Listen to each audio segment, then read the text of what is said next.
अस्सलाम वालेकुम दोस्तों, ਤੁਸੀਂ ਦੇਖ ਰਹੇ ਹੋ MH ਇਲੈਕਟ੍ਰੀਕਲ ਵਰਲਡ। ਦੋਸਤੋ ਇਹ ਛੋਟੀ ਜੀ ਵੀਡੀਓ ਆ, ਇਹਨੂੰ ਸਕਿਪ ਨਾ ਕਰਿਓ।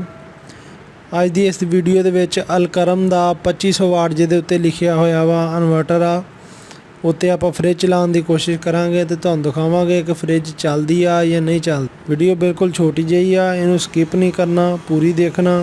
ਸਾਡੀ ਹੌਸਲਾ ਅਫਜ਼ਾਈ ਲਈ ਵੀਡੀਓ ਨੂੰ ਲਾਈਕ ਲਾਜ਼ਮੀ ਕਰਨਾ। ਚਲੋ ਦੋਸਤੋ ਚੱਲਦੇ ਹਾਂ ਅਗਲੇ ਸਟੈਪ ਦੀ ਤਰਫ। ਆ ਤੁਸੀਂ ਦੇਖ ਸਕਦੇ ਹੋ ਇਨਵਰਟਰ ਅਸੀਂ ਚਲਾ ਲਿਆ ਵਾ। ਆ ਵੋਲਟ ਆ ਰਹੇ ਸੀ, ਆ ਲੀਡ ਆ, ਉਹਦੀ ਤਾਰ ਲੱਗੀ ਹੋਈ ਆ।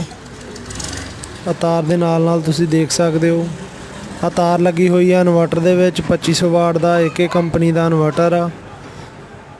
ਆ ਤਾਰ ਉਹਦੀ DC ਤਾਰ ਲੱਗੀ ਹੋਈ ਆ ਬੈਟਰੀ ਵਾਲੀ। ਆ ਉੱਤੇ ਕੰਟਰੋਲਰ ਲੱਗਾ ਤੇ ਹੁਣ ਆਪਾਂ ਫ੍ਰਿਜ ਚਲਾਉਂਦੇ ਆ। ਆ ਦੇਖ ਸਕਦੇ ਹੋ ਲੀਡ ਸਿੱਧੀ ਜਾ ਕੇ ਆ ਫ੍ਰਿਜ ਦੇ ਉੱਤੇ ਪਈ ਆ। ਆ ਫ੍ਰਿਜ ਦੀ ਤਾਰ ਆ ਜੀ। ਆ ਤੁਸੀਂ ਬੀਪ ਵੀ ਸੁਣ ਸਕਦੇ ਹੋ, ਇਨਵਰਟਰ ਆਨ ਹੋ ਕੇ ਆਫ ਹੋ ਗਿਆ,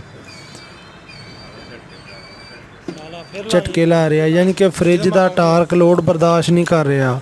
ਹਾਲਾਂਕਿ ਛੋਟੀ ਫ੍ਰਿਜ ਆ, 200 ਵਾਟ ਸਾਰਾ ਕਰੰਟ ਲੈਂਦੀ ਆ। ਤੇ ਆ ਤੁਸੀਂ ਦੇਖ ਸਕਦੇ ਹੋ DC ਸਾਈਡ ਤੇ ਐਂਪੀਅਰ ਮੀਟਰ ਲਾਇਆ ਵਾ ਤੇ ਤਾਂ ਵੀ ਕੋਈ ਨਹੀਂ ਚੱਲ ਰਿਹਾ। ਐਂਪੀਅਰ ਚੱਕਦੀ ਆ ਫਿਰ ਬੰਦ ਹੋ ਜਾਂਦੀ ਆ। ਤੇ ਇਹ ਉੱਪਰ ਹੀ ਲਿਖਿਆ 2500 ਵਾਟ। ਇਹ 2500 ਵਾਟ ਦਾ ਹੈ ਕੋਈ ਨਹੀਂ। 200 ਵਾਟ ਦੀ ਫ੍ਰਿਜ ਤੇ ਉਹ ਵੀ ਨਹੀਂ ਚੱਲੀ। ਉੱਤੇ 2500 ਵਾਟ ਝੂਠ ਲਿਖਿਆ ਹੋਇਆ ਬਿਲਕੁਲ। ਦੋਸਤੋ ਇਸ ਇਨਵਰਟਰ ਤੇ ਫ੍ਰਿਜ ਵਾਸਤੇ ਪੈਸੇ ਜ਼ਾਇਆ ਨਾ ਕਰਿਓ। ਇਸ ਇਨਵਰਟਰ ਤੇ ਪੰਖਾ, ਲਾਈਟਾਂ ਤੇ ਲੈਪਟਾਪ, TV, ਕੰਪਿਊਟਰ ਇੱਦਾਂ ਦੀਆਂ ਚੀਜ਼ਾਂ ਚੱਲ ਸਕਦੀਆਂ। ਵਾਸ਼ਿੰਗ ਮਸ਼ੀਨ ਵੀ ਚੱਲ ਜੂਗੀ, ਲੇਕਿਨ ਫ੍ਰਿਜ ਦਾ ਟਾਰਕ ਲੋਡ ਜ਼ਿਆਦਾ ਹੁੰਦਾ, ਜਿਸ ਵਜ੍ਹਾ ਤੋਂ ਇਹ ਇਨਵੇਟਰ ਸਪੋਰਟ ਨਹੀਂ ਕਰਦਾ ਜ਼ਿਆਦਾ ਲੋਡ ਨੂੰ।